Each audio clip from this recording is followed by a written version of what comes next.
আমি চাচ্ছি আমার এই যে ল্যান্ডিং পেজটা আছে, আমার এই ল্যান্ডিং পেজে পেমেন্ট সিস্টেমটা, আমি পেমেন্ট লিঙ্কটা চেঞ্জ করতে চাচ্ছি। এখানে যদি ক্লিক করি, এটা সমস্যা করতেছে, এটা বন্ধ করে দিছি সেজন্য। হ্যাঁ, এই লিঙ্কটা আমি চেঞ্জ করতে চাচ্ছি, তাহলে কিভাবে করব? তাহলে এখানে আমি ব্যাকে গেলাম, ব্যাকে যাওয়ার পরে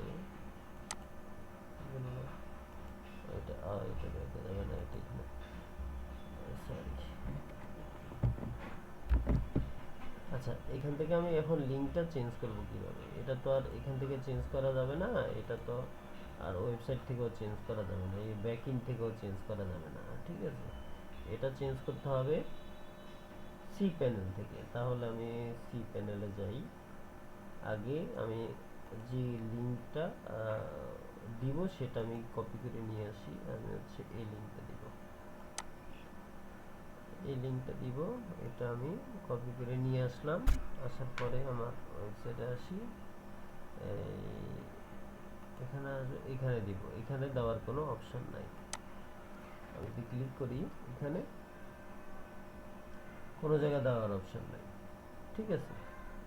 মানে এটা কোথায় বসাবো? এটা তো আমাকে আমার সি প্যানেল বসে। আচ্ছা, আমি সি প্যানেল যখন লগ ইন করবো, লগ ইন করার পরে আপনার ওয়েবসাইটের সি প্যানেলে আসবে, তারপর হচ্ছে পাবলিকে ঢুকবেন।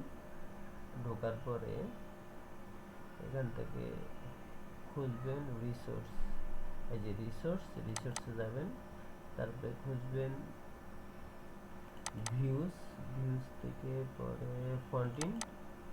কন্টিনিউর পরে লেআউট, লেআউটের পরে হচ্ছে পেজ, পেজের পরে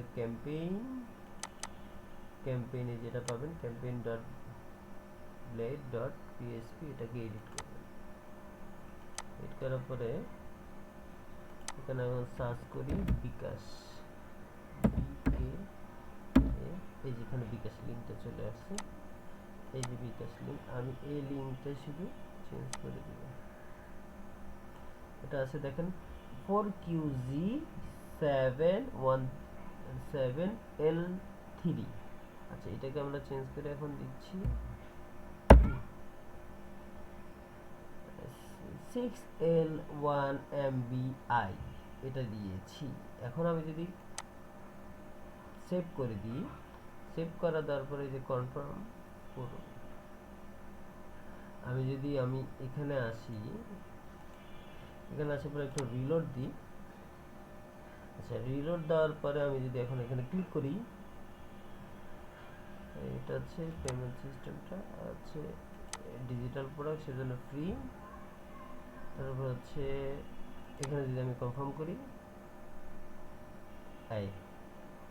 এখানে একটা রেফারেন্স দিতে হবে। মনে করেন একটা রেফারেন্স দিলাম, রেফারেন্স দিয়ে হচ্ছে এখানে পে করে দিলে, পে করে দিলে এরকম অপশন আসবে। এখান থেকে পেমেন্ট করে দিলে, কনফার্ম করে দিলে ওকে।